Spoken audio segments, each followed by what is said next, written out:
We intend to when the idea strikes us. We intend to when the emotion is high.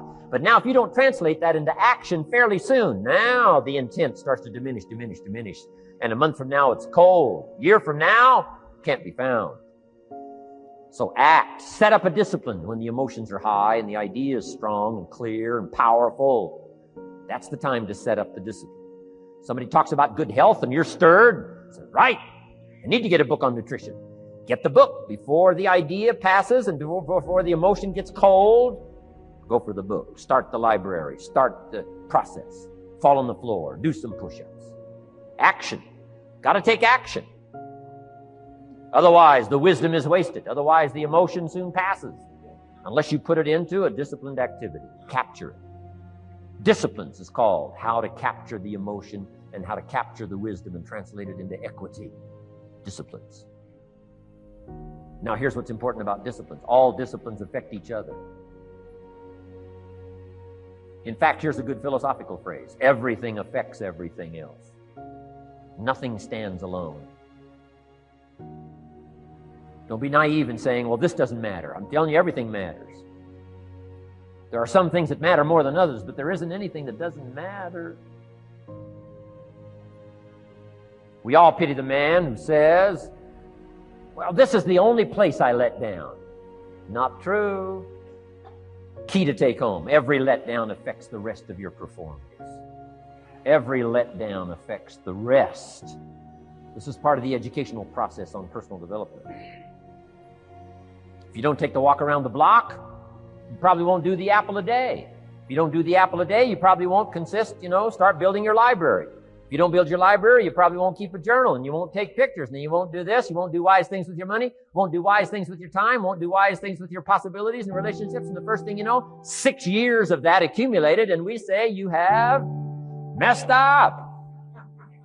So the whole key to reversing that process now is to start picking up these disciplines. Now here's the positive side. Every new discipline affects the rest of your disciplines. Every new one affects the rest.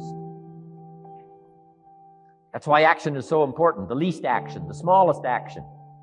Take it. Because when you start accomplishing and the value starts to return from that one action, it'll inspire you to do the next one and the next one and the next one.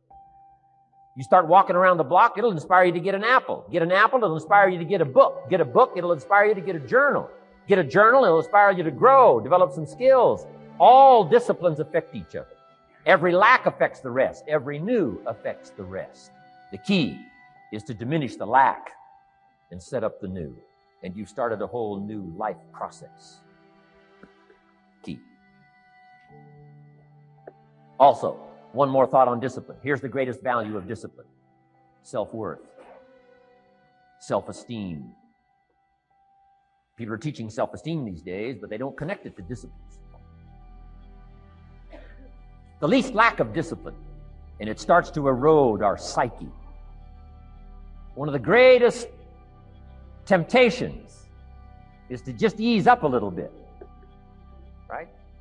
The slightest lack of doing your best starts to erode the psyche. Instead of doing your best, doing just a little less than your best. Sure enough, you say, well, it's just going to affect my sales. No, it's going to affect your consciousness. It's going to affect your philosophy. Now you've begun in the slightest way to affect your own philosophy. Here's the problem with the least neglect. Neglect starts as an infection. And if you don't take care of it, it becomes a disease. And one neglect leads to another.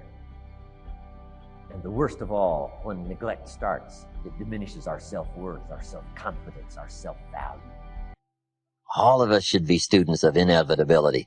Without kidding myself, if I keep up my current daily practices, where will it take me in 10 years without being disillusioned? I don't want to just cross my fingers and walk the wrong road. I got to learn to look into the future called inevitable. Human beings can alter the course of their life. Human beings can live one way for 5 years, tear up that script, live a totally different way the next 5 years. The first 6 years of my economic life, I wound up broke. Second 6 years, I wound up rich. Someone says, don't you have to do the second 6 years like you did the first 6 years? And jot this down. No. No, you don't have to live the second 6 years like the first 6. You can use all the information and all the advice and repairing all of your mistakes and adopting a new and refined philosophy so that the next 6 years can be totally different than the last 6. Now here's the next note to make. 5 years from now, you will arrive. The question is where? This is for mature people now. If you keep up your present disciplines and keep up the present pace that you're on, where will you be in 5 years?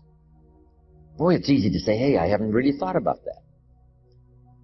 So now make this note. In 5 years, here's the probability.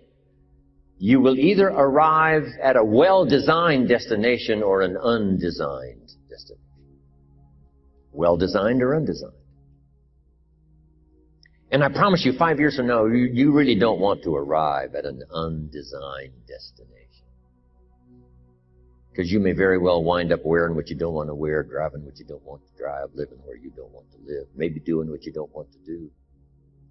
Simply because you didn't design a better destination.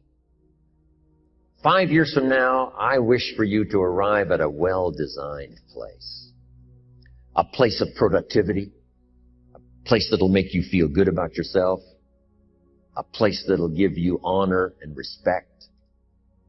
A place that'll give you influence to touch other people 5 years from now that you couldn't do today. Where will you be in 5 years? The first thing you start changing is what? Your philosophy. You start changing your mind. You start changing how you think. You start picking up new ideas and information. Gather new knowledge. Make better decisions about what's valuable. And I'm telling you, if you'll do that, your whole life will change. Your health will change. Your relationship with your family will change. Your ability to cope with challenges and problems will change. I'm telling you, income, promotions, all of it will change. If you will change, it'll all change. If you won't change, it isn't going to change. You can keep your fingers crossed if you want to and hope they'll straighten it out.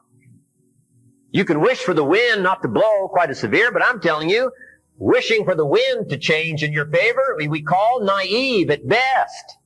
Don't do this any longer. Wish for a better wind. The key is to wish for the wisdom to set a better sail. Utilize whatever wind that blows to take you wherever you want to go.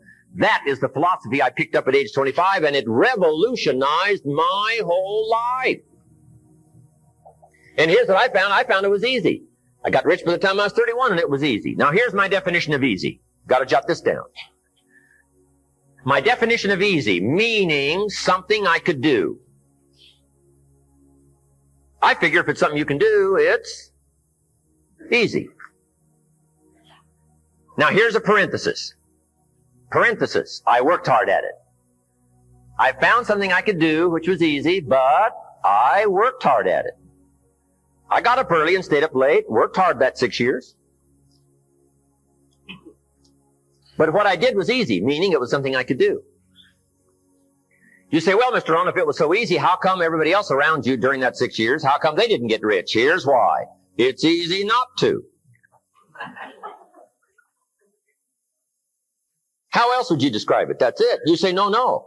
For all of the rest of them, it was hard for them and it was easy for you. That's not true. You couldn't debate me on that in front of this intelligent audience.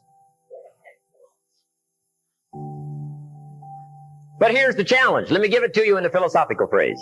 I tend to be a little philosophical. Here it is. The things that are easy to do are also easy not to do. That's the difference between success and failure. So you've got the choice here today of one of two easies. Easy to or what? Easy not to. I can give you in one sentence how I got rich by the time I was 31. Here it is in one sentence. I did not neglect to do the easy things I could do every day for 6 years. Underline. I did not neglect. That's the key. I found something easy I could do that led to fortune, and I did not neglect to do it. Major reason for not having everything you want in America. Major reason for not having more of what you want in America. More health, more money, more power, more influence, more everything. Major reason why you don't get it. Simple answer. Neglect. Neglect. And here's the problem with neglect. It starts as an infection. And if you don't take care of it, it becomes a disease. And here's what else is the problem. One neglect leads to another. Neglect to do wise things with your money, you'll probably neglect to do wise things with your time. Neglect to do wise things with your time, you'll probably neglect to do wise things with your business. One leads to another, leads to another. Pretty soon, neglect has you by the throat, emptying your purse, emptying your heart, emptying all of your chances for equities and power and all the good things. Neglect. What if you should be walking around the block every day for your good health and you don't? I'm telling you, you're on the wrong track. You should do it, you could do it, you don't do it. That's called formula for disaster. All you've got to do is let that and a few other things accumulate for 6 years, and now you're driving what you don't want to drive, wearing what you don't want to wear, living where you don't want to live, doing what you don't want to do, maybe having become what you really didn't want to become. I'm telling you, that's it. Just neglect along, drift along, and it's got you by the throat. It'll take all your values, leave you with just a little bit of dust in a summer wind, and it'll soon be gone. I hope I said that well. That's it. It's where I found myself at age 25 until my teacher came along and said, Mr. Rohn, up till now you've messed up. Let's see if we can't clean that up, change it all. I did. Changed my life. Not just the money, all the rest of the values that came pouring in when I understood that it was me. It was me. Let other people lead small lives, but not you. Let everybody else cry over small hurts, but not you. Let everybody else argue over non-essentials, but not you. Deal in things that matter. Make sure what you do is the product of your own conclusion. Take advice, but not orders. Let everybody around you be helpful, but then put that through your own mental computer and make sure what you do is the product of what you've concluded based on all the input.